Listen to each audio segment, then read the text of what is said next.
Hi, I'm Sienna and welcome to the Choices podcast. Today I'm here with Harry and Damien. Hello. And we'll be talking about how friendships, relationships and peer pressure affect choices that Gen Z make. So, Damien, how far do you think friendships and peer pressure affect choices Gen Z make in a positive aspect? In a positive way, I feel Gen Z is a population which really cares and values the opinions of others. I understand why someone would want to take the opinion of another person, because it's important to get multiple aspects and multiple viewpoints on a decision which you're trying to make, looking for advice from other people's goods. And someone may need to use a little bit of force to get you into the right place, but it can work out for the better if it's done correctly. Yeah, I agree. Some really interesting points. However, Harry, I think that peer pressure, although obviously you said it can be good, it can promote people to do better in their life and push towards goals, but I also think there's a big issue where peer pressure is used in a negative aspect, where people are peer pressured into doing stuff they shouldn't really be doing, and it is all for the sake of reputation and respect. When someone asks you, do this for me, or there's a group of people like egging you on to do something, you might know, this is the wrong decision, but because of the amount of people and your friends and your reputation, they're saying, do this, you're more inclined to do it. And I think that's one of the biggest issues with Gen Z right now. Peer pressure gets people into some bad situations that they wouldn't have done if there wasn't any peer pressure. So I think there needs to be more systems in place, like CAMS workers, youth clubs, to help guide the young people and help guide Gen Z. Yeah, 100%.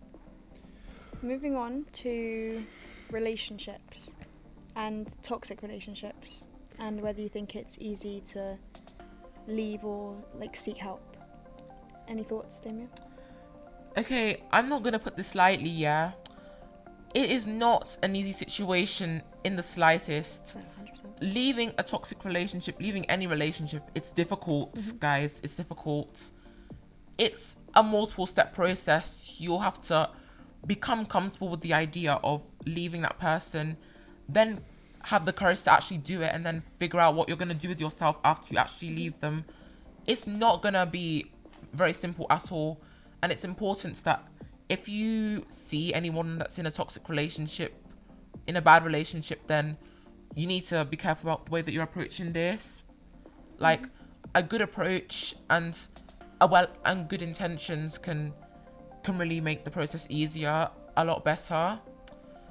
It will always be better to leave than stay in that place. And I feel if you see someone in this situation, you need to look at it with kindness, with patience, with consideration. Yeah. You've put so much time and energy into that person. You're gonna hope to be able to continue your life with that person, and to get out of it is very difficult. It's a process. You have to think about actually doing it. Have the bravery to actually do it, and then think about what your life will look like after you do that. And it's a process. It's very difficult.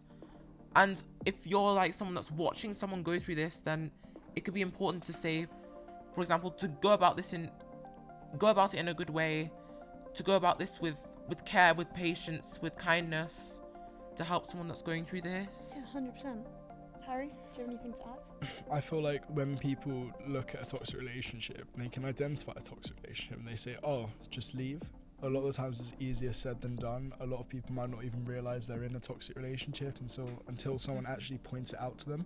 Yeah. So like I said earlier, with peer pressure, it's sort of the same thing again. I really don't think there's enough sort of protective measures in place for young people. They need to be guided, especially when it comes to relationships. Yeah. Not always will they know when they're in a toxic relationship, and it's down most of the time to adults or other people to say, hey, are you okay, and help them get out of situations like that. But overall, I don't think it's very easy to just leave, and I feel like there should be a lot more measures in place to help support young people. 100%. What do you think you would say to someone who is in one?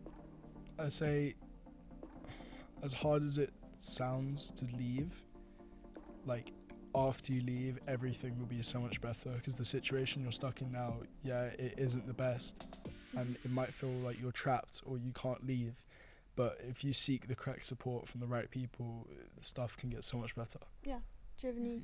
Well said.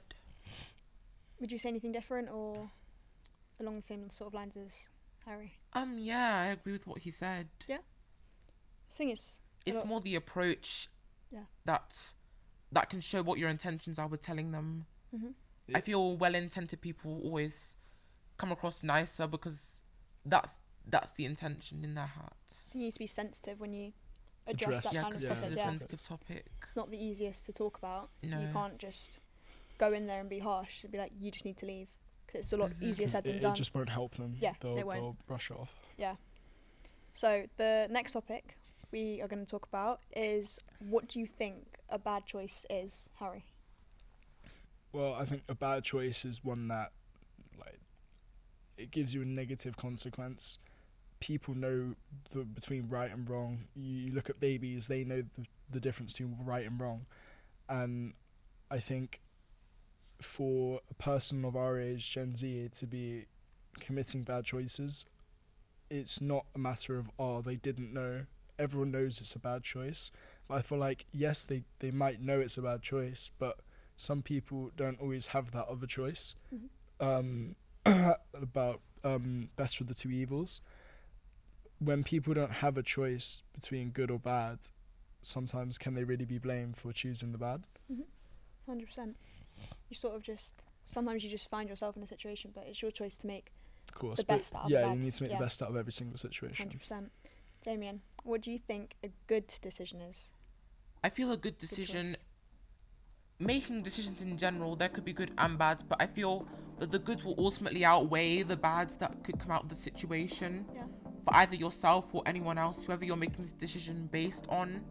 I feel that the result always has to have more better consequences than worse ones, even if it might be difficult to make in the process. So is that how you would define a good choice? Yes. Like one that has a positive outcome?